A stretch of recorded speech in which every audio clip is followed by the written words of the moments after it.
네, 할렐루야. 감사합니다. 불러주신 것도 고맙고 박수 쳐주신 것도 고맙고 행복한 밤입니다.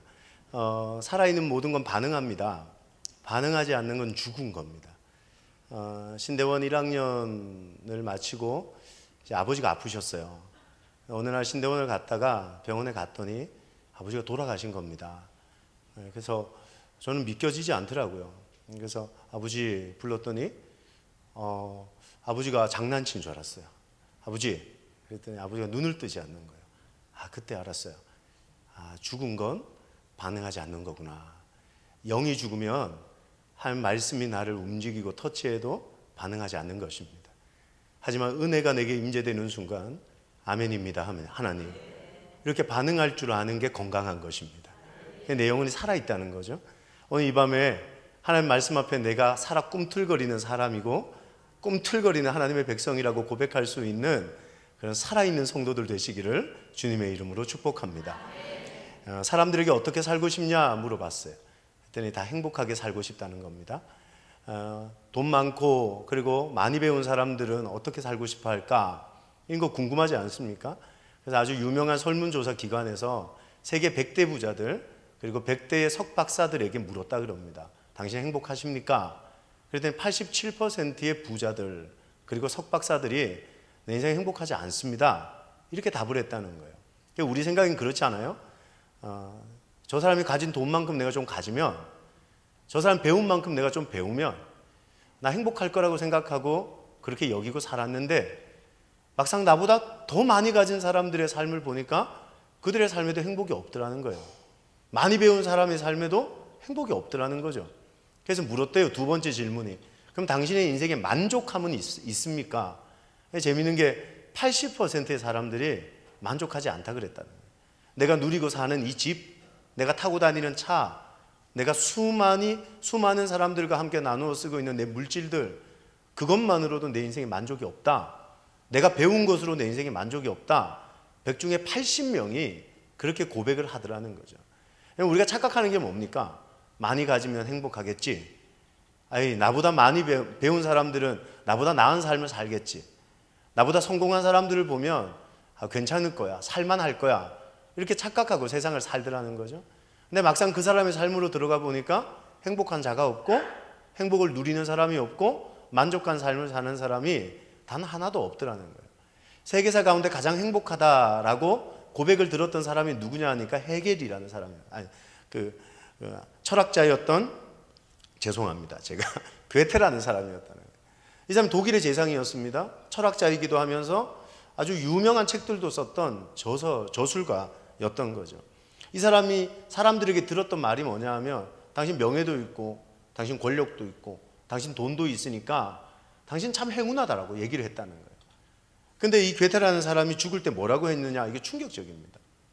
세상 사람들이 나를 다 행운아라고 부릅니다. 근데 나는 단 10분도 내 스스로가 행복하다 생각해 본 적이 없다는 거예요. 이게 재밌는 거 아닙니까? 난 단 10분도 내 인생이 행복하다 생각하고 여겨본 적이 없다는 겁니다. 제 청년사역 14년 했습니다.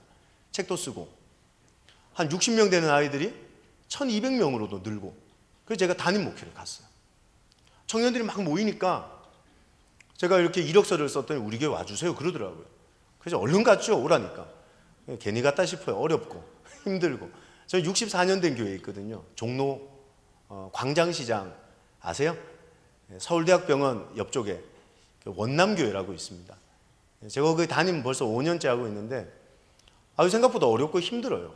근데 행복합니다. 하나님께서 나와 함께 하시는 게 보이거든요. 하나님 살아계셔서 역사하시고 꿈틀거리는 게 느껴지는 겁니다.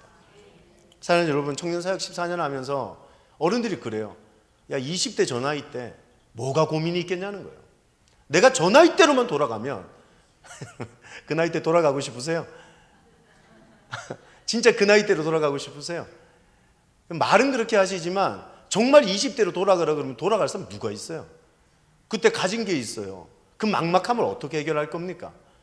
여러분, 20대의 청년들요, 행복할 것 같죠? 그 아이들 아무 생각 없이 그냥 막 사는 것 같죠? 근데 청년 사역해 보니까 아이들 다 힘들어요. 다 어려운 거예요. 하루는 교회를 오는데 20살짜리 청년 아이 눈 밑에 있는 다크서클이 코 밑까지 내려왔어요. 팬더야, 팬더. 이건 인간이 아니라 왠지 짐승 같구만. 너 왜 그러냐? 잠을 못 잤대. 왜 잠을 못 잤냐? 걱정이 돼서 잠이 안 온대요. 내일이 불확실하니까. 잠이 오겠어요? 잠을 자려고 해도 숨도 못 쉬는 판국에 저 어떻게 잠을 자겠어요? 교육 공무원 자매가 있었어요. 제가 46살인데 그 자매가 44살, 저하고 2살 차이 나는 청년이에요. 지금은 44살 됐겠죠. 그때는 34살쯤 됐나? 한 6살쯤 됐나? 그때였던 것 같아요. 교육 공무원 그러면 뭐가 생각나세요? 중학교 선생님. 이 자매 중학교 선생님인데요. 밤 12시에 전 전화를 한 거예요. 좀 와주세요. 어디로? 저는 술을 많이 마셔서 나보고 좀 데려다 달라는 건가? 어디로? 어디 동네에 있는 편의점이래요. 그 편의점에 저 혼자 어떻게 갑니까? 밤 1시에. 와이프한테 그랬죠. 물었죠. 여보, 이 자매가 좀 데리러 와달라는데 상담을 좀 할 게 있나? 같이 갑시다. 와이프 깨워서 같이 갔어요. 아내하고 같이 그 동네 편의점 앞에 갔더니 자매가 초록색 조끼를 입고 있더라고요. 뭐 하는 거냐 내가? 상황 파악이 안 되는 거예요. 중학교 선생님이 편의점 조끼를 입고 거기서 아르바이트를 하는 거예요. 자매 여기서 뭐 하는 거냐? 아르바이트 하는데요. 아이고 알고 보니까 낮엔 선생님하고요. 밤엔 편의점에서 알바하는 거예요. 왜 그러냐? 아버지가 빚보증을 섰는데요. 터져버린 거예요. 근데 딸내미 이름 앞으로 카드 25개 만들어가지고 여러분 6억을 빌렸는데 사채까지 합쳐가지고 6억을 빌렸는데 이자까지 합쳐서 16억이 된 거예요. 갚을 길이 있어요? 깡패들이 학교에 막 찾아오는 거예요. 교장을 만나겠다. 뭐 어떡합니까 얘는? 써본 적도 없고 만져본 적도 없는 돈 16억을 얘 갚아야 될 거 아닙니까? 죽고 싶다는 거예요. 막 확 죽어버렸으면 좋겠다는 거예요. 청년들이 꿈꾸는 삶이 그런 거 아닙니까? 열심히 임용고시 준비해서 초등학교 선생님 되고 중학교 선생님 되고 고등학교 선생님 되고 야 저렇게 살면 참 행복하겠다. 근데 누가 알아요? 각자의 삶 속에 그 사람만이 알고 있는 고통과 눈물을 누가 이해해요? 오늘 여기 다 멀쩡하게 앉아 계실 거거든요. 근데 누구에게도 말하지 못할 아픔이 있다니까요. 누구에게도 말하지 못할. 돈이 있다고 행복하겠어요? 그 지위에 올라갔다고 행복하겠어요? 내가 원하는 삶의 성취가 있다고 행복이 있겠어요? 그렇지 않다는 거예요. 누구에게나 그 사람의 삶에 칼바람이 불고 쓰나미 같은 일들이 생기고 폭풍우가 몰아치는데 감당이 안 되는 삶의 문제들 앞에 서 있게 된다는 거죠. 사랑하는 여러분, 하나님께서 이 세상을 창조하시고 예수님을 통해 우리에게 구원을 주신 이유가 뭘까요? 저는 행복한 삶이라고 당당히 말할 수 있어요. 우리 한 가지씩 한번 따져봅시다. 하나님께서 이 세상을 딱 창조하셨어요. 아담과 하와를 어디 살게 했습니까? 에덴 동산 아닙니까? 에덴의 뜻이 뭡니까? 그냥 딱 찍어서 행복, 기쁨입니다. 기쁨. 기쁨의 동산을 만들어서 하나님이 사랑한다고 말했던 아담과 하와를 기쁨의 동산에 살게 하실 때 최초의 인간이었던 아담과 하와를 향한 하나님의 계획이 뭐였을까요? 슬픔입니까? 기쁨입니까? 행복입니까? 불행입니까? 여러분, 우리의 삶을 향한 하나님의 계획은 행복입니다. 우리의 인생을 향한 하나님의 계획은 기쁨이더라는 거죠. 근데 인생의 행복이 사라진 거예요. 에덴 동산이 되게 행복했거든요. 기쁨이 있었거든요. 근데 거기엔 돈이 있어서 기뻤던 게 아니고 승진을 해서 기뻤던 게 아니고 성공을 해서 기뻤던 게 아니고 하나님과의 관계가 열려버린 거예요. 아멘이십니까? 여러분, 인생은 그게 핵심이란 말이죠. 인간이요, 소유하지 못해서 불행하다고 생각 착각입니다. 그 소유하지 못함이라고 생각하는 게 결국은 하나님과 나와의 관계가 끊어져 버린 겁니다. 그 끊어짐을 통해 인간은 불행하게 되는 거예요. 아담과 하와가 언제부터 불행이 옵니까? 여러분, 뭐 보증 잘못 써서 몇십억이 막 빚더미 속에 있는 겁니까? 아니요. 아담과 하와가 죄를 지었는데 관계가 끊어져 버린 거예요. 길이 없는 거예요. 근데 놀라운 일이 뭐예요? 그 전날 밤만 해도 아담이 그랬거든요. 여보, 당신은 내 뼈 중에 뼈고 내 살 중에 살이야. 여러분, 이런 말 우리 자매님들 중에 난 남편한테 이런 말 들어봤다. 손 들어 보시죠. 제가 오늘 밤 내 강사비 받는 거 다 드리고 가겠습니다. 그런 사람 없습니다, 여러분. 어떤 남편이 와이프한테 넌 내 뼈 중에 뼈고 살 중에 살이야. 저거 어디 가서 안 죽냐, 이렇게만 생각하는 거예요. 그냥 그랬던 아담이 죄를 딱 짓고 뭐라 그럽니까?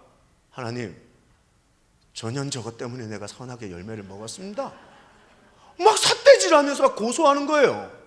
고발하는 거예요. 여러분, 돈이 없어서 가정이 깨집니까? 예전에 사역할 때 중등부회가 저를 찾아와서 상담을 하재요. 전 청년부 사역자인데 뭐 때문에 그러냐? 우리 엄마 아빠 이혼한대요. 왜 이혼한대? 여러분, 중학교 2학년짜리 눈으로는 그 엄마 아빠가 이혼하는 이유가 그것밖에 없었던 거예요. 돈 때문에요. 돈 때문에 맨날 싸워요. 제가 뭐라 그럴게요? 엄마, 착각하지 마, 새끼야. 돈 때문에 아니야. 예수가 없어서 그래. 사랑하는 여러분, 우린 돈 때문이라고 착각하는 거예요. 하나님하고의 관계가 끊어진 건 돈이 있어도 그 가정 깨지고 인생이 무너지고 그런 거 아닙니까?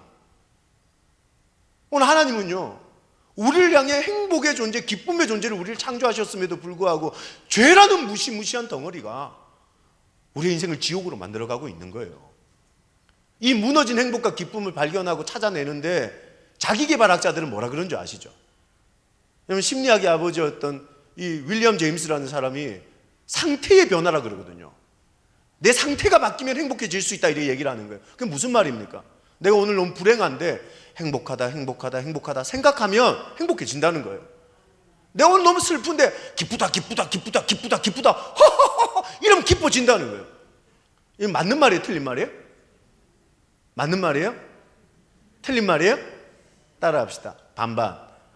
애매할 땐 반반이 최고입니다. 후라이드 반, 양념 반, 간장 반, 뭐 양념 반, 뭐 이렇게 반반이 최고인 거예요. 이게 반반이에요. 왜입니까? 잠시 잠깐의 기쁨이거든요. 기쁘다 기쁘다 재밌는 영화 한 편 보면 기뻐지는 거예요. 근데 그 잠시 잠깐 마약 같은 거예요. 그리고 또 공허해지는 거예요. 또 어려워지는 거예요. 근데 성경이 뭐라 그런 줄 아세요? 사도 바울이 이렇게 말합니다. 따라합시다. 주 안에서 기뻐하라. 내가 다시 말하노니 기뻐하라. 어디 있다는 거예요, 기쁨이? In Christ 한다는 거예요. 예수 안에 있다는 거예요. 예수 그리스도가 이 땅에 오셔서 한 일이 뭔지 아세요? 깨어진 에덴을 회복시키는 거예요. 깨어진 에덴, 산산조각난 내 인생의 삶, 내 인생의 에덴이 다 깨어졌거든요. 예수님이 이 땅에 오셔서 우리의 죄를 위해 십자가에서 죽으심으로 에덴이 회복되는데, 그 속에서의 아담과 하와가 기쁨을 누렸던 것처럼 주 안에서의 기쁨이 회복되는 거예요. 할렐루야.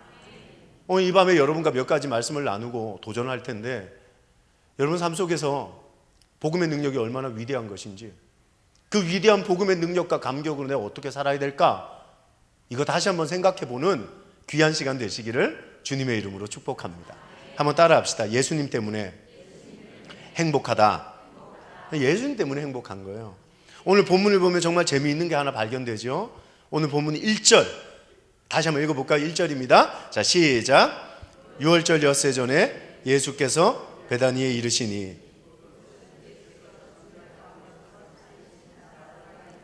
예, 여러분 국어 공부를 좀 잘하고 언어 영역을 좀 열심히 공부한 친구들은 이런 글들을 읽으면요, 육하 원칙을 따지면서 읽습니다. 여러분, 이 사건이 일어난 동네가 어디라는 거예요? 배경이 베다니라는 동네라 그러죠. 등장인물은 누굽니까? 예수님이 일단 나오고, 마리아, 마르다, 그의 오빠였던 누구죠? 나사로 나오죠. 또 하나 나오죠. 5절 6절에 가면 가룟 유다 얘기가 등장을 하죠. 여러분, 이렇게 총 5명 정도의 등장인물이 나오는 거예요. 여러분, 이 베단이라는 동네에 대해서 연구할 거 아닙니까? 성경을 볼 땐 이 베단이는 어떤 동네일까? 이런 거 연구하면서 성경 보면 성경이 재밌어지거든요. 마가복음에 베다니가 나오는 거예요. 마가복음에 나오는 베다니에 대한 설명은 뭐가 어떻게 돼 있냐면 나병 환자 시므온이라는 사람이 베다니에 살았다는 거예요. 그럼 재밌는 얘기예요. 이 당시에 나병 환자들은 일반인들과 함께 살았을까요? 자기들끼리 집촌생활 했을까요? 우리나라도 그렇잖아요. 한센병, 나병 환자들은요 일반인들하고 같이 못 사는 거예요. 흉측하거든요. 귀도 떨어지고 코도 문드러지고 눈도 떨어져 나가고. 그 사람들을 보면 징그럽다는 거예요. 저 사람 옆에 가지 마. 우리는 아이들한테 그렇게 가르칠 거예요. 그래서 자기들끼리 집촌생활 하는 거 아닙니까? 한센병자, 나병 환자였던 시므온이 베다니에 살았다는 거예요. 자, 베다니라는 동네가 어떤 동네예요? 우리가 서울로 따지면 그러면 강남이에요? 아니면 저 강북에 쪽방촌 같은 데예요.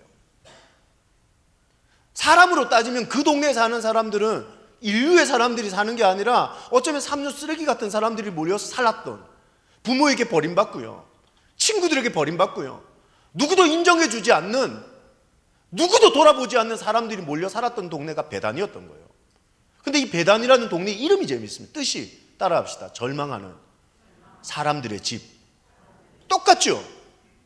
이 베단이라는 동네가 어떤 동네인지, 이 베단이라는 동네에 어떤 종류의 사람들이 몰려 살았는지, 이 베단이에 어떤 사람들이 살았고 어떤 불행을 밟고 살았고 먹고 살았는지 우리 유추할 수 있는 거 아닙니까?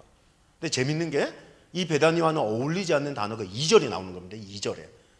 베다니에서는 한 번도 경험해 보지 못한 일들이었어요. 단어 찾으셨어요? 뭡니까? 그쵸. 베다니와는 질적으로 어울리지 않는 단어가 하나 딱 떠오르는데 그게 잔치라는 단어였던 거예요. 여러분, 베다니는 잔치를 해본 적이 없어요. 자다가 일어나면 옆집 아저씨가 죽은 거예요. 자다가 일어나면 뒷집 아줌마가 죽은 거예요. 앞집 애가 죽은 거예요. 맨날 장례식만 치르는 거죠. 잔치를 언제 합니까? 잔치 잔자도 들어본 적이 없는 거예요. 잔치상에 어떤 음식이 올라가는지, 잔치 때 뭘 해야 되는지조차도 모르는 사람들이 베다니라는 동네에 살던 사람들이었다는 거예요.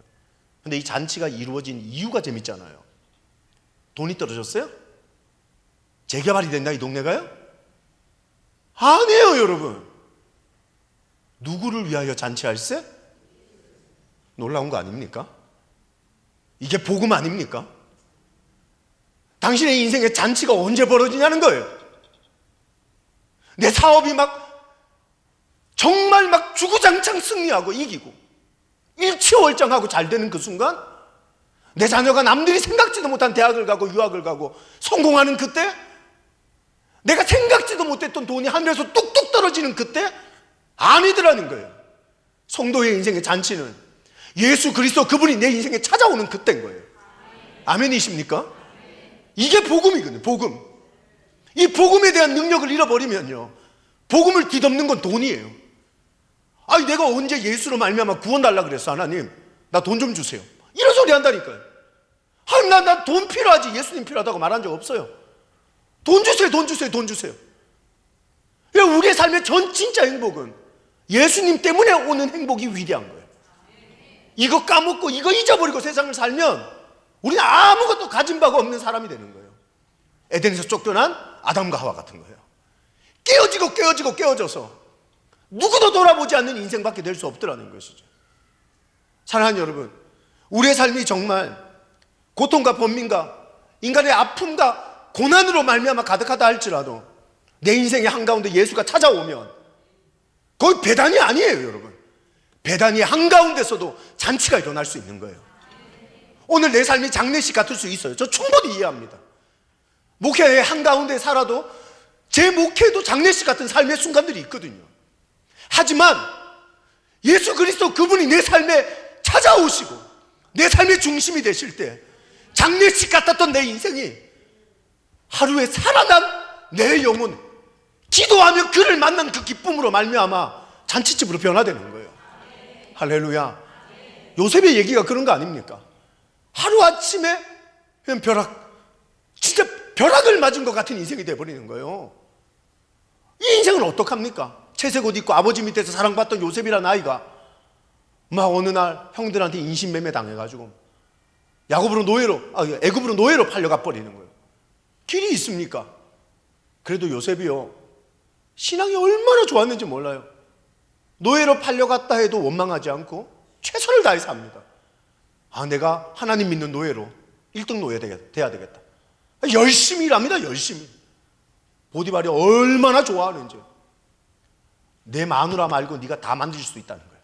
우리 가정에서 내 마누라만 빼고 돈도 만지고 금고도 만지고 네가 이 가정에 손대지 않을 게 없다는 거예요. 근데 어느 날 모든 집안에 있는 일꾼들이 일을 하러 나갔어요. 보디발의 마누라가 야시시한 옷을 입은 거예요. 우리가 흔히 말하는 시스루. 아무도 없었어요. 들숨과 날숨을 적절히 썩더니 셉? 이러는 거예요. 요셉을 그냥 부르지도 않고 막 입술을 살짝 깨물고 셉? 이러는 거예요. 그래서 요셉은 애가 너무 순수하니까 주인마님 부르셨습니까? 하고 갔죠.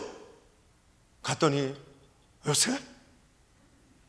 자꾸 동치미를 담그자는 거예요. 난 동치미 먹고 싶지 않은데 말이에요. 우리 동치미나 담글까? 말해서 동치미 담그자고 막 달려드는 거죠. 요셉이요, 눈치가 있잖아요. 근데 사실 그 여자한테 모든 걸 줬으면 편하게 살아요. 여러분, 그 왕성한 나이에 요셉이 뭐 하는 줄 아시죠? 난 죄의 노예가 될 수 없다 이거예요. 나 육체의 노예일지는 몰라도 난 죄의 노예가 될 수 없다 이거예요. 여러분, 옷을 벗어놓고 도망가는데 요즘 머리 있잖아요. 그 옷이 증거돼서 성폭행 미수범으로 잡혀갈 거 알아요. 그 여자가 그 옷을 증거로 갖다 넘겨버립니다. 감옥 들어가요. 창세기 39장에 이 사건을 가지고 성경의 저자는 뭐라고 적어놨는 줄 아시죠? 요셉이 여호와와 함께함으로 형통했다는 거예요. 복음이 뭡니까? 노예로 팔려가는 게 복음입니까? 하나님을 위해서 열심히 살았는데 거기서 감옥 가는 게 복음입니까? 내가 노예의 삶을 산다 해도, 내가 감옥에 간다 해도 여호와이신 그분이 나와 함께 하는 것이 복음인 것입니다. 예수님이 임마누엘이라는 별명을 가지셨잖아요. 뭡니까? 내가 너희와 함께 하리라. 우리 주님은 당신과 함께 하시려고 이 땅에 오신 겁니다. 그 예수 그리스도를 저희 여러분이 진심으로 인격으로 받아들이시는 밤이 되기를 주님의 이름으로 축원합니다. 많은 사람들이 상황을 바라보며 주님에 대해 회의합니다. 정말 계시다면 이럴 수 있습니까? 지그지길러 이름도 웃긴 지그지길러라는 사람이 적은 정상에서 만납시다라는 책 있어요. 읽어보신 분 계세요? 제가 7번을 넘게 읽었는데 이 책을 보면 워싱턴 근교의 한 공원에서요, 풍선 파는 아저씨 얘기가 나옵니다. 아마 이 얘기들은 다 한 번쯤은 어디서 들어보셨을 법한 얘기예요. 이 책을 읽는데 이 얘기가 나오더라고요. 이 풍선 장수 아저씨가요, 공원에서 풍선을 팔다 보니까 장사를 잘하는 거예요. 어느 휴일날 아침에 아이들이 막 빼곡히 막 공원에서 산책을 합니다. 부모들하고. 이 풍선이 안 팔려요. 사람이 이렇게 많은데도. 그래서 이 풍선 장수 아저씨가 머리를 쓰는데 어떤 머리를 쓰냐 하면 하얀색 풍선을 하늘을 막 날려보내는 거예요. 막 하늘을 날아가는 하얀색 풍선을 보자마자 애들이 괴물이 되잖아요. 아빠, 풍선 사주세요. 막 엄마 아빠한테 풍선 사달라고 애들이 난리가 난 거예요. 하얀색 풍선이요, 불티나게 팔렸습니다. 시간이 좀 지나고 난 다음에 또 풍선이 안 팔리는 거예요. 이 풍선 장수 아저씨가 이번에 노란색 풍선 하늘 막 날려보냈어요. 그때 애들이 막 지가 가지고 있던 하얀색 풍선을 막 터뜨리는 거예요. 노란색 풍선 사주세요. 막 있으면 노란색 풍선이 또 불티나게 팔리는 거예요. 예, 마음 아픈 얘기는 그 다음에 나옵니다. 그 책엔 이렇게 나와요. 흑인 아이가 찾아온 거예요. 풍선 장수 아저씨한테. 그리고 이렇게 묻습니다. 아저씨, 검은색 풍선을 하늘 못 날죠? 웃긴 거 아닙니까 이거? 흑인 아이가 찾아와서 한다는 말이 하얀색 풍선도 하늘을 날아갔고 노란색 풍선도 하늘을 날아갔다는 거예요. 근데 왜 검은색 풍선은 하늘을 못 나냐는 거예요. 아저씨, 검은색 풍선은 하늘을 못 날죠? 그 아이가 보기에는 풍선 색깔이 뭐같이 보였을까요? 인종의 색깔 같이 보였던 것 같아요. 흑인이라고 한번 어디서 천대받아 봤던 모양이에요. 인종차별을 한번 당해봤던 모양이죠. 근데 이 풍선장수 아저씨가 예수님 같은 말씀을 하십니다. 얘야, 풍선이 하늘을 나는 건 말이야, 풍선 색깔 때문이 아니라 풍선 속에 무엇이 들었느냐에 따라 달라지는 거야. 여러분, 내 인생이 천국 같은 건요, 내가 무슨 옷을 걸치고 다니냐의 문제가 아니잖아요. 내가 무슨 대학 나왔냐의 문제가 아니잖아요. 내가 대기업을 다니냐 중소기업을 다니냐 내 1년 연봉이 얼마냐의 문제가 아니잖아요. 근데 왜 다 그렇게 속고 계세요? 여기에 뭐가 있느냐의 문제잖아요. 아멘이세요? 내가 뭘 걸치든, 내가 몇 평짜리 집에 살든, 내가 무슨 차를 운전해서 왔든, 그것보다 내가 천국을 사는 건 이 속의 주인이 예수냐 아니냐의 문제라는 거예요. 오늘 여기에 대한 분명한, 여러분 속에 분명한 해답을 찾고 돌아가시면 오늘 여러분이 힘들어하는 게 힘든 겁니까? 아니요. 정말 성도가 힘든 건 내가 작은 집에 살아서가 아닙니다. 내 자식이 그 대학을 다니기 때문이 아니에요. 우리가 정말 힘든 건 하나님과의 관계가 끊어진 에덴에서의 아담이고 에덴에서의 하와이기 때문인 거예요. 그거 깨달아야 된다는 거예요. 이 밤에, 오늘 이 밤에 예수 그리스도 그분을 통해, 그분의 십자가의 은혜를 통해 회복의 은혜가 있기를 바랍니다. 복음을 향한 갈망이 일어나기를 주님의 이름으로 축원합니다. 아멘이십니까? 두 번째 한번 따라합시다. 예수님을 체험하면 행복은 배가 된다. 오늘 본문에 보면 이 마리아라는 여자가 등장하지 않습니까? 마리아 마르다는 자매였고, 그 다음에 거기에 나사로까지 합치면 3남매였던 것 같아요. 이 마리아라는 여자가 다른 사람들보다 유독 행복해합니다. 주님 앞에 뭘 깨트려요? 300데나리온짜리의 향유옥합을 깨트려버려요. 여러분, 300데나리온 얼마일까요? 우리나라 돈으로 따지면 10배 정도 할까요? 3천만 원. 어떠세요? 3천만 원쯤 한다고 생각합시다. 베다니에 살던 마리아, 고대 2000년 전 여자가 배운 바도 없습니다. 가진 것도 없습니다. 3천만 원을 번 겁니다. 자, 뭐 해서 벌었을까요? 집사님이십니까? 집사님, 예. 그럼 청년이세요? 자매, 뭐 해서 벌었을까요? 몸을 팔았을까요? 남의 집 일을 했을까요? 뭘 했든 상상을 초월하는 어려움이 있지 않겠습니까? 유추는 되시죠? 그 3천만 원을 자매님 주님에게 드릴 수 있겠습니까? 고민? 생명 아닙니까? 인생 아닙니까? 3천만 원 마리아에게 왜 모았을까요? 왜 모았을까요? 솔직히 탈출하고 싶지 않았을까요? 이 지긋지긋한 동네, 좀 더 나은 곳으로 가보자, 우리도 인간답게 살아보자, 그런 생각하지 않았을까요? 못 드려요. 여러분 주택부금 들으시는 분들 계시죠? 그거 어떻게 들어가지고 청약 가점 몇 점 맞았는데 그 주님 앞에 드리라고 하면 누가 드리겠어요? 내일 모레면 분양되는데 못하죠. 마리아가요 그거 드립니다. 자, 중요한 질문, 왜 드렸을까요? 이걸 맞출 수 있어야 되는 게 성경을 보는 사람입니다. 왜 드렸을까요? 누가 한번 얘기해 보시죠. 그러면 제가 잘 쓴 책은 아니지만 제 책 한 권을 교회로 택배로 붙여드리겠습니다. 진짜요. 네? 행복하기 위해서. 좋습니다. 또, 네, 예수님의 장례를 준비하기 위해서. 그것도 신학자들이 하는 말이죠. 또, 네네네네, 네? 예수님을 사랑하니까. 그 중요한 건 왜 사랑하게 됐느냐를 찾아내라는 겁니다. 왜 주님을 사랑하게 됐는지 그걸 찾아내는 게, 말씀에서 찾아내는 게 우리 숙제입니다. 왜요? 네, 한 명만 더. 예. 우와, 누구십니까? 이 이야기의 정답은 요한복음 11장으로 넘어가는 거예요. 우리 교육자분께서 오늘 맞추신 권사님, 집사님, 예? 권사님, 예. 형제님은 아니신 건 분명한 것 같고, 우리 권사님 성함을 적어서 저한테 주시면 제가 교회에 택배 붙이겠습니다, 진짜. 예. 아마 저주받을 책인데 그걸 안 받는 게 나으실 텐데. 요한복음 11장으로 날아가 볼까요? 무슨 일이 있었습니까? 하나밖에 없는 그 가정의 기둥이었던 오빠 나사로가 죽습니다. 마리아와 마르다가요, 오빠가 병들어서 시름시름 앓을 때 예수님한테 사람 보냅니다. 우리 오빠 예수님 친구라 그랬지. 근데 예수님이 능력을 행한대. 예수님이 오시면 우리 오빠 살지 몰라. 사람을 보내는 겁니다. 돈도 없는데 인편을 보내가지고, 예수님, 당신의 친구였던 나사로가 죽어간답니다.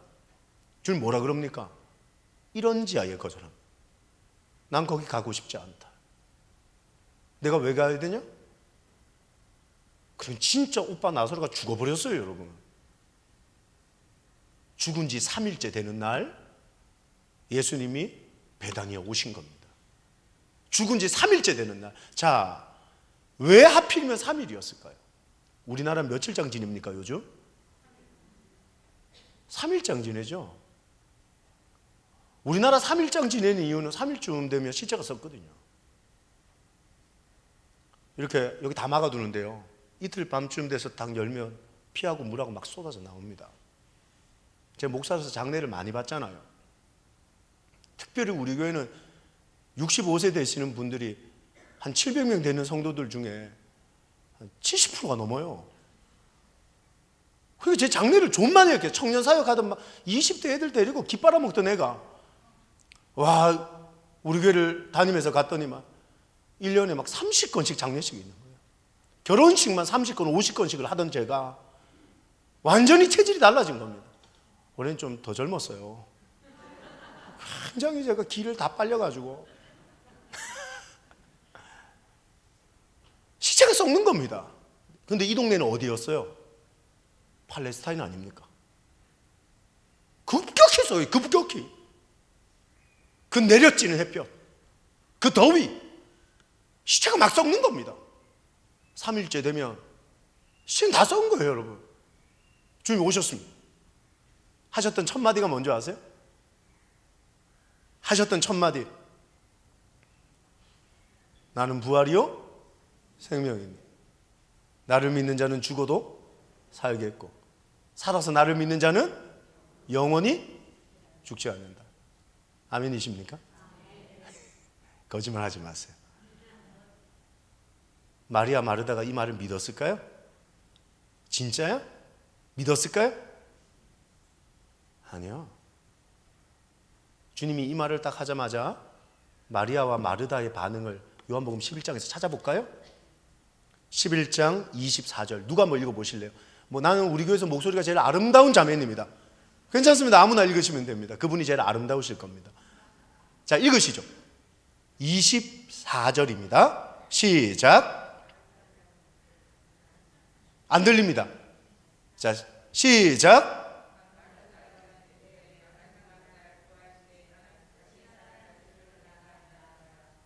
그 말을 듣고 마르다가 뭐라 그런 겁니까? 예, 부활할 건 맞는데요, 지금은 아니잖아요. 그 말 아닙니까? 지금은 못 살아나잖아요. 마지막 날, 네, 부활할 건 믿을게요. 예수님이라도 죽은 지 3일 되어 썩어가는 내 오빠는 못 살립니다. 그 얘기하는 거 아닙니까? 이번엔 또 뭐라 그런지 한번 보시죠. 32절에 마리아가 이렇게 말합니다. 이번에 형제가 한번 읽어보시죠. 목소리 좀 크게. 자, 누가 한번 읽어보실까요? 저기 나오는데 뭐 아무나 읽어보시면 돼요. 자, 아무 형제나 읽어보시죠. 자, 시작. 형제님 목소리가 너무 아름다우신 거 아닙니까? 우리 그 수원동부교회 형제님들은 쑥스러움을 많이 타시는군요. 우리 형제님들 한번 읽겠습니다. 32절 시작.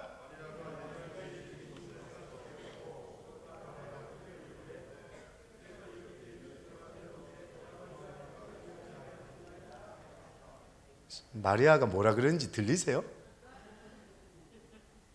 마리아 뭐라 그러는 겁니까?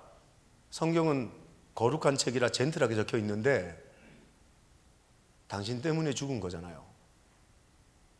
당신이 그때 오셨으면 안 죽었을 건데 내 오빠 누가 죽였는데? 그런 거 아닙니까 이거? 그 뉘앙스 느껴지지 않으세요? 예수님이 계셨더라면 내 오빠 안 죽었을 거예요.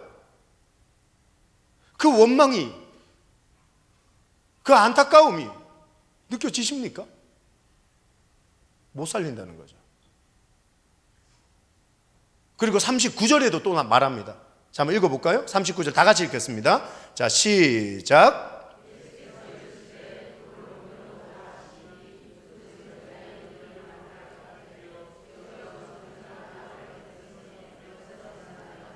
와, 야, 돌을 옮겨라. 네 오빠 살아날 거다. 내가 말했잖냐. 난 부활이 생명이니까 돌 옮겨놔라. 네 오빠 걸어 나올 거다. 마리아 마르다가 동시에 뭐라고 말하는 겁니까? 예수님, 축농증이세요? 냄새 안 나요? 죽은 지 3일 되어 썩은 내가 진동을 하는데 이게 무슨 짓입니까? 남의 장례식에 와서? 이게 무슨 행패입니까? 여러분, 이게 믿음 있는 사람들의 고백이고 말이라고 생각하세요? 근데 주님이 그때 나사로야 나오라 부르시니 죽은 자가 온몸에 배를 동여 매고 무덤에서 걸어 나오는데 마리아 마르다가 환장해 버리는 거예요. 사랑하는 여러분, 우리가 예수 그리스도를 인격적으로 만나고 복음을 경험하지 못하면 성경에 나오는 검은색은 글씨요, 흰색은 종이에 불과한 거고, 이건 예수의 말이지. 2000년 전에 예수라는 사람이 한 이 말이 나하고 무슨 관계가 있는데, 나를 어떻게 살리는데, 나를 어떻게 회복시키는데. 정말 우리의 삶의 능력은요, 예수 그리스도 그분이 살아계셔 내 인생에 꿈틀꿈틀거리면서 다니시고 일하시고 역사하시는 걸 경험해야 되는 거 아닙니까? 우리 하나님 관념적인 하나님이십니까? 내 이성 속에, 내 생각 속에 내가 가두어야 될 하나님이십니까? 아니에요. 우리 하나님은 내 인생을 뛰어넘죠. 아멘이십니까? 우리 하나님은 내 지성을 뛰어넘는 하나님이시죠. 살아계셔서 역사하시는 하나님이신 거예요. 내 이성으로, 내 생각으로 죽은 자는 못 살아나. 하지만 말씀으로 이 세상을 창조하신 하나님은 나사로야 나오라 부르니까 시체가 반응하더라는 거죠. 오늘 저는 도전합니다. 우리의 가정이 죽을 수 있습니다. 주의 말씀이 당신의 가정에 나사로야 나오라 부를 때 들려지기를 소망합니다. 우리의 가정을 향한 회복의 역사가 말씀으로 선포될 때 그 아멘 하셔야 되는 거예요. 그럼 그게 내게 되는 겁니다. 여러분, 신앙생활은 죽어있는 하나님, 글씨에 매여 있는 하나님을 믿는 게 아닙니다. 지금도 이 책을 뚫고 나오셔서 내 삶에 나와 동행하시는 그 하나님을 믿는 게 신앙 아닙니까? 내 사업의 현장에, 내 가정의 현장에, 내 인생의 한가운데 그분이 역사하시는 걸 봐야 되는 것입니다. 이게 예수 믿는 능력이에요. 우리의 삶에 왜 신앙적, 영적 감격이 없는 줄 아시겠죠? 은혜되지 않는 설교를 이 강단에서 선포하는 목사 때문에 아닙니다. 임정욱 목사님 그렇다는 게 아니고, 내 속에 본질적인 구원의 기쁨과 하나님이 살아계신 것에 대한 감격을 잃어버린 겁니다. 회복해야 돼요, 여러분. 그래야 교회가 살고 인생이 살고 가정이 살 수 있습니다.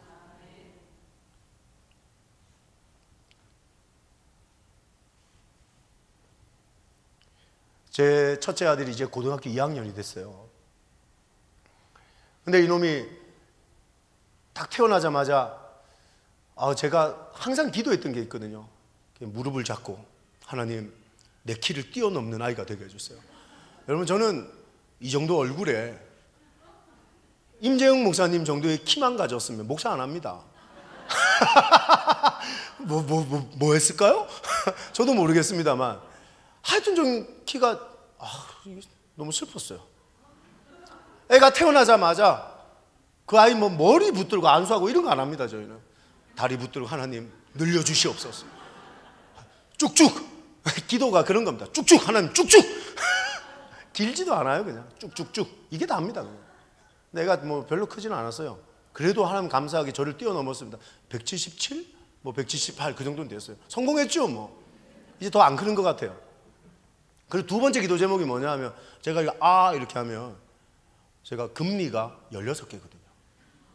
제 치아가 너무 저 목사 더러워라 양치 좀 하지 그러실 수 있습니다. 뭐 어떻든 간에 이가 너무 약해요. 근데 이게 너무 싫은 거예요. 하나님 건치 자 건강한 치아를 가진 아이 되게 하여 주옵소서. 여러분 막 웃기죠. 다리 붙들고 기도하는 제가 막 이빨 붙들고 막 기도하고 그렇게 기도했습니다 진짜. 그래서 첫 돌이 지나는 날 잔치를 하고 아내와 침대에 누워서 했던 약속이 3가지 있어요.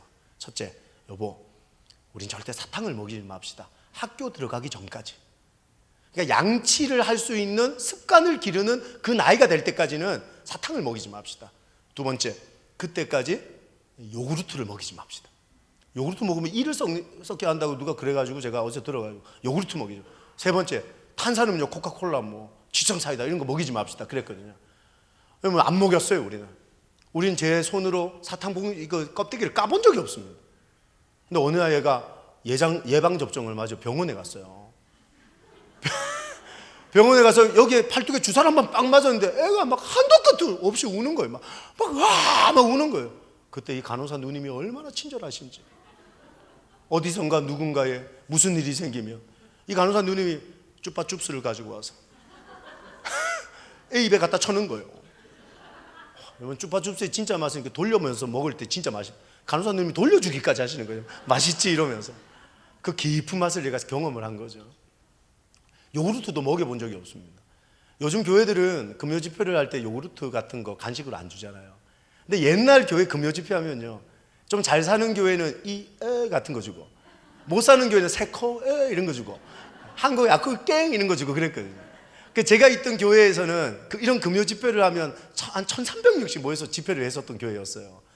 막 그러면 브레이크 타임이 딱 되면요 교역자들이 박스로 된 요구르트 박스를 3박스씩 들고 막 나눠줬습니다. 하나씩 막 나눠주면서 브레이크 타임을 10분 정도 줬단 말이에요. 그럼 이제 제가 그렇게 요구르트를 착 나눠주고 모자실에 있는 우리 아들 잘 있나 싶어서 뒤로 살짝 볼 거 아닙니까? 근데 어떤 권사님이 우리 아들을 안고 있는 거예요. 그리고 권사님이 요구르트 뚜껑을 따는 거예요. 난 자기가 마신다고 생각했어요. 원래 이 목사님들의 아이들은 권사님의 손에 의해서 사랑받고 예쁨 받잖아요. 우리 맞죠 목사님? 되게 막 예뻐해 주시고 그러잖아요. 제일 예뻐해 주는 건 돈 줄 때입니다. 애들 다 알아요. 막 돈 막 집에 가서 막 침 말러 가면 막 세고 이럽니다 애들이. 그래가지고 하여튼 간에 그 권사님 마실 줄 알고 저는 이제 아유 권사님이 또 목이 또 마르시구나 우리 애 보신다고 너무 감사하다고 고개를 꾹꾹 숙이는데 세상에 애 입을 일이 벌리더니 그걸 콸콸콸콸콸 집어넣는 거예요. 마지막 한 방울까지 톡톡 털어넣는 거예요. 두 번째 병을 따더라고요. 아이고야 이제 권사님 드시려는 모양이다. 두 번째 병도 또 애한테 콸콸콸콸콸 집을 제가 안 된다 그랬거든요. 안 됩니다. 근데 못 보는 거예요. 통유리 사이에 감춰진 제가 제 목소리가 들리겠습니까? 애가 요구르트 맛을 봤어요. 진짜 코카콜라 먹어본 적이 없어요. 제가 옛날에 몰던 차가 빨간색 아토즈라는 바람 불면 넘어가는 차가 있거든요. 되게 높아요 차가. 그걸 타고 대구 시내를 막 누비고 있는데 대구 시내를 가는데 간판이 동그란색 붉은색 강판이 나왔어요.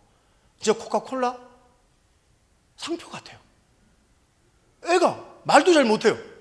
저는 처음에 이렇게 운전하다가 카시트에 애가 타고 있는데 방언하는 줄 알았어요. 와 우리 애가 역시 거룩하구나. 얘가 방언을 받았구나 내가. 얘가 이렇게 손을 이렇게 들더니 코카콜라 코카콜라 막 이러는 거예요. 너 뭐라 그랬니 내가? 코카콜라. 어디서 마셨는지 누가 먹였는지 아직까지 못 찾았습니다. 얘가 마셔봤던 모양이에요. 근데 재밌는 건 사탕을 먹고 요구르트를 먹고 코카콜라를 먹은 이 아이에게 나타난 중요한 변화가 있었어요. 그 다음부터 흰 우유를 안 먹는 거예요. 아 미치겠더라. 우유 먹어라. 그래야 아빠를 능가하는 키가 된다. 제가 얼마나 강조했겠습니까? 안 먹는 거예요. 사랑하는 여러분, 내 술을 못 끊겠다. 내 담배를 못 끊겠다.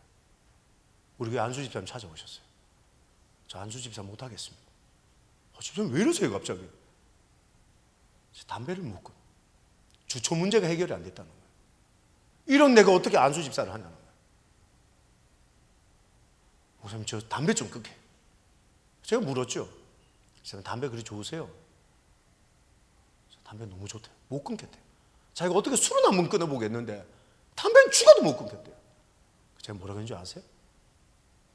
저는 담배가 좋은 게 아니라 담배 맛보다 더 톡 쏘고 더 강력하고 잊을 수 없는 예수 맛을 못 본 거 아닙니까? 사람이 강한 맛을 보면요, 그 이전에 먹었던 맛은 맛도 아닙니다.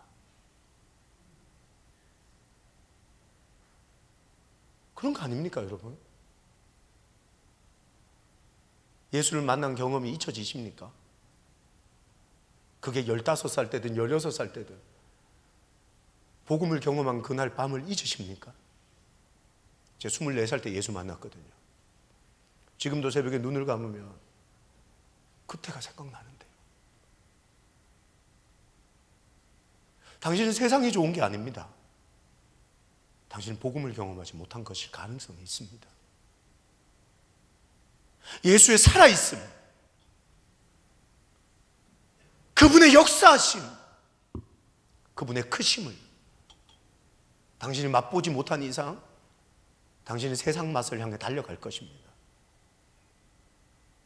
오늘 이 밤이 어떤 밤이 되어야 되겠습니까? 잊을 수 없는 예수 그리스도를 맛보는 밤이 되기를 주님의 이름으로 축복합니다. 흐려지시는 분들이 계십니까? 그 맛이 선명해지기를 소망합니다. 세상의 그 어떤 것도 주님보다 귀하지 않다는 것, 분명하고 강력한 메시지가 오늘 우리의 심령에 새겨지는 밤이 되기를 주님의 이름으로 축원합니다. 할렐루야. 제가 예수를 24살 때 만나고 사명을 발견했는데 사명이 아주 웃겼어요. 제가 주님을 만난 날 밤에 김일성이 죽어버렸어요. 너무 뜨겁게 주님을 만났는데, 주님 내가 뭐 하면서 살까요? 내가 먹고 사는 거 말고요.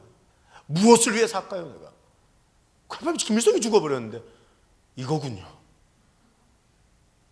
나 북한을 위해서 한번 사역해 봐야 되겠어요. 그러면 제 인생의 꿈이 북한 선교입니다.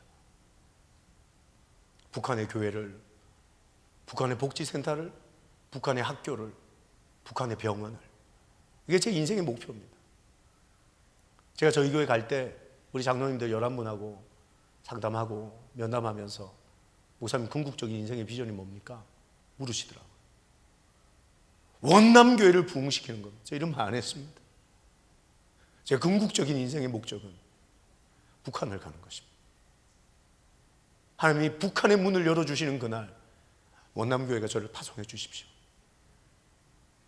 거기에 복지센터를, 거기에 학교를, 거기에 병원을, 거기에 교회를. 그게 제 인생의 꿈입니다. 24살 때 주님을 만나고 1년에 2-3번씩 중국을 갔던 것 같아요. 왜 갔겠습니까? 북한 사람을 보고 싶었어요. 저는 어릴 때 방공교육을 얼마나 철저하게 받았는지 진짜 북한 사람들이 여우인 줄 알았어요. 돼지인 줄 알았어요. 여러분 또리 장군 마지막에 항상 김일성은 돼지로 바뀌잖아요. 북한 사람은 돼지구나 이렇게 생각했단 말이에요. 전 너무너무 북한 사람을 보고 싶었어요. 27번을 왔다 갔다 했습니다. 아르바이트에서 돈 벌면 중국 가고 중국 가고 중국 가고 중국 가고 너무 행복했어요. 그리고 결혼을 한 겁니다. 제가 중국 그렇게 왔다 갔다 했는데 단 한 번도 제 와이프를 위한 선물을 사본 적이 없었어요. 마지막으로 중국 갔을 때 상해를 갔는데 상해 갔다가 시닝을 통해서 다시 상해로 와서 푸동공항에서 비행기 타고 한국으로 들어왔는데 그래서 선교사님한테 그랬어요. 선교사님, 제가 아내한테 줄 선물을 지금까지 한 번 사본 적이 없는데 아내한테 줄 선물 살 곳이 없겠냐 내가 물었어요. 근데 선교사님이 그러는 거예요. 돈이 얼마 있냐요? 그래서 얼마 있다 그랬더니 아이 전사님 그 돈은 그때 전도사였거든요. 전사님 그 돈으로는 좋은 거 못 사고 저기 상해에 가면 이미테이션 시장이 있대요. 그 짝퉁을 파는 시장이 있는데 거기 가면 괜찮은 짝퉁을 살 수 있을 거라는 거예요. 그러면 저한테 짝퉁을 잘 고르는 법 3가지를 가르쳐 주더라고요. 첫 번째, 이미테이션 시장에 가면 첫 번째 서랍에서 사면 안 된다는 거예요. 그 주인이 이렇게 첫 번째 서랍을 연대요. 거기에 막 시계도 있고 막 롤렉스, 오메가 이런 게 막 가득하다는 거예요. 절대 사면 안 된다는 거예요.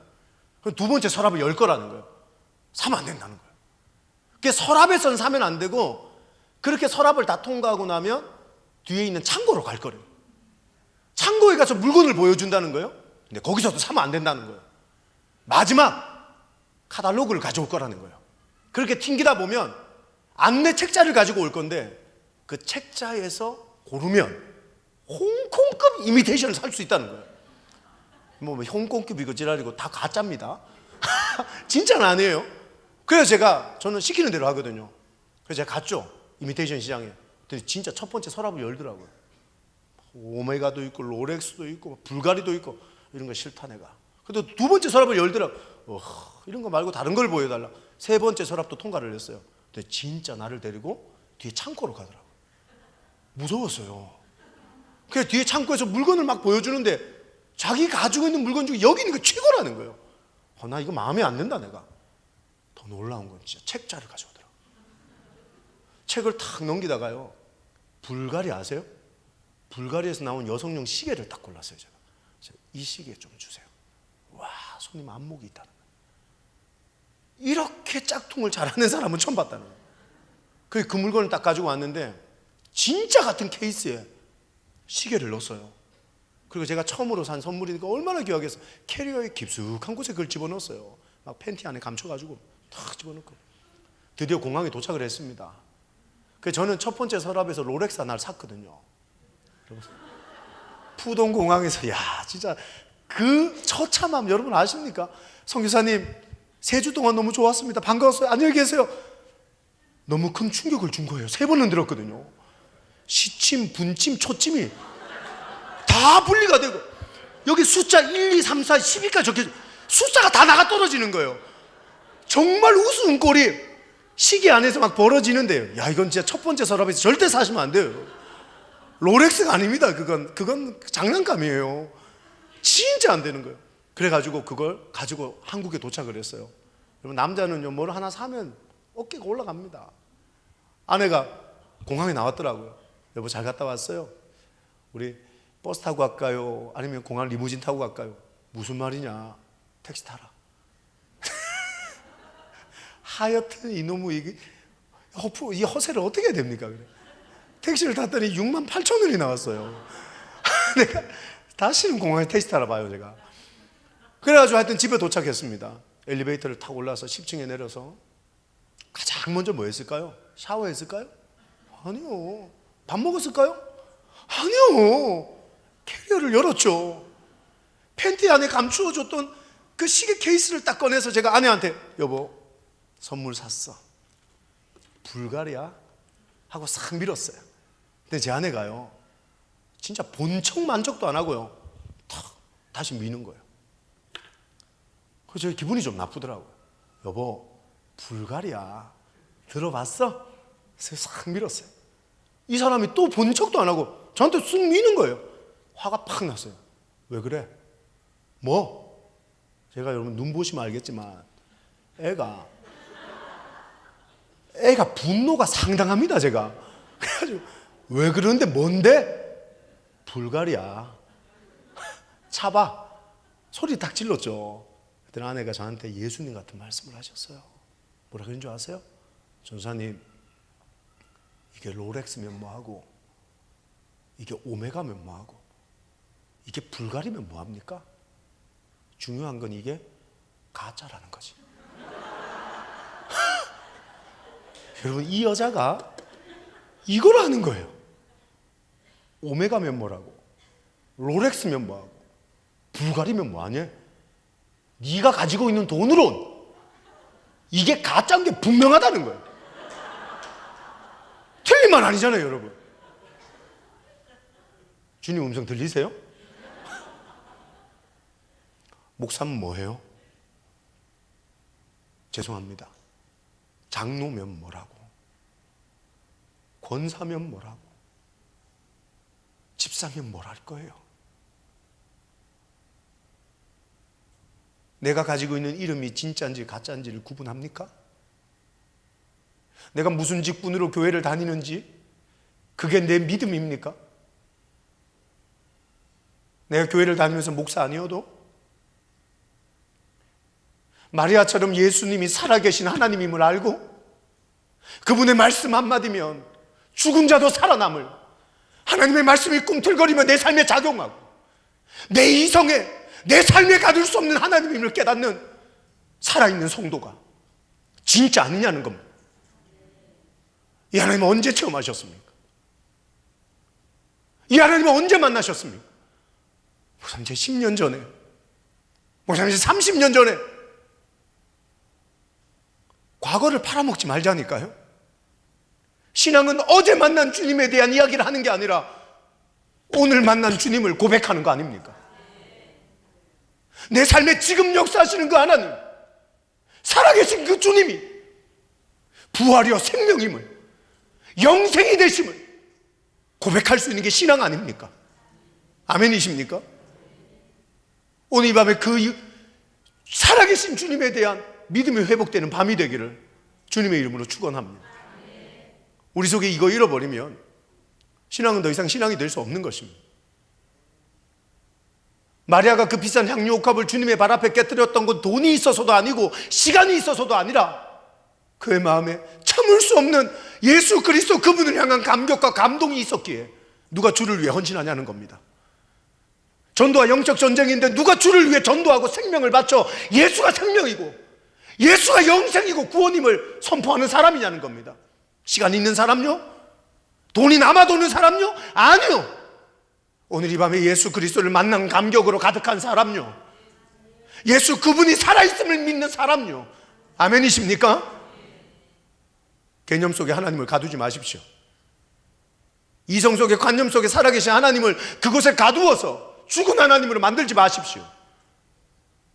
오늘 내가 돈을 내서, 오늘 내가 시간이 남아서, 오늘 내가 무엇이 되어서가 아닌 날 구원하신 하나님 앞에 터져나오는 감격과 감동으로 가득한 귀한 밤이 되기를 주님의 이름으로 축원합니다. 이게 진짜죠. 이게 진짜 신앙인 것입니다. 이 감동이 있는 사람은 어떻게 삽니까?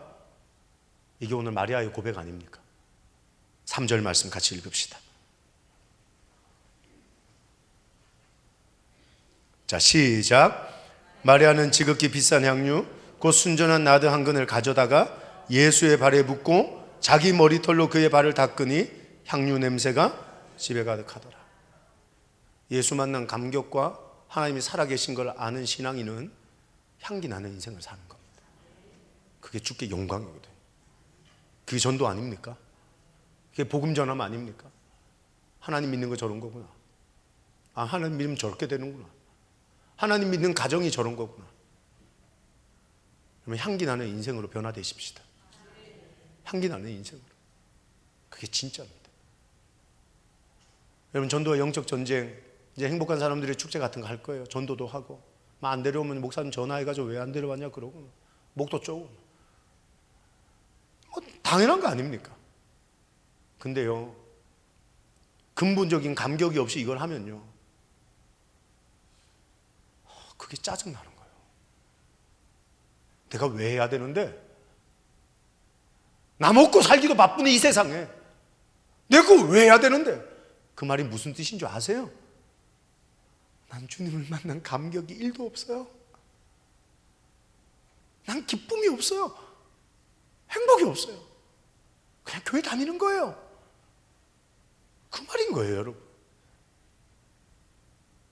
정말 예수를 만난 감격이 넘치면요, 주를 위해 드리고 싶은 거예요. 하고 싶은 거예요. 그것 때문에 세상을 안 따라가고, 세상은 다 술 먹고 담배 피고 지 마음대로 사는데 난 그렇게 안 살아. 세상 욕합니다. 막 미쳤고 바보 같고 난 그래도 향기 나는 인생 살 거야. 이거 도전하시는 귀한 은혜가 여러분 가운데 일어나기를 예수님의 이름으로 축복합니다.